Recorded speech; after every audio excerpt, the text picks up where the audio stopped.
এক ধাক্কায় 9% ডিএ বৃদ্ধির ঘোষণা, পুজো মিটতেই লক্ষ্মী লাভ, ঝুলি ভরছে এই সরকারি কর্মীদের। উৎসবের আবহে ডিএ বৃদ্ধির সুখবর পেয়েছেন কেন্দ্রীয় সরকারি কর্মীদের একাংশ। যে সকল কেন্দ্রীয় সরকারি কর্মচারীরা সপ্তম বেতন কমিশনের অধীন বেতন পান তাদের 3% মহার্ঘ ভাতা বাড়ানো হয়েছে। এবার ফের একবার সুখবর দেওয়া হলো, এবার ডিএ বাড়ানোর সিদ্ধান্ত নিল কেন্দ্র।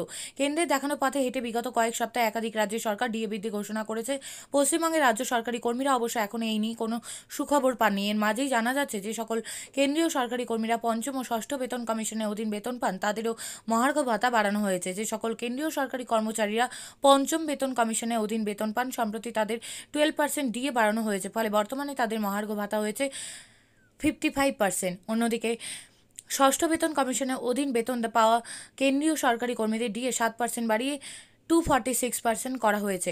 এদিকে সাধারণত কেন্দ্রীয় সরকারি কর্মীদের বছরে দুবার ডিএ বাড়ানো হয়, চলতি বছর দুবার বাড়িয়ে দেওয়া হয়েছে। এবার শোনা যাচ্ছে আগামী বছর জানুয়ারি মাস থেকে ফের কেন্দ্রীয় সরকারি কর্মচারীদের মহার্ঘ ভাতা বাড়ানো হতে পারে। এবার কত শতাংশ হারে বাড়ানো হতে পারে ইতিমধ্যেই তা নিয়ে শুরু হয়েছে জল্পনা।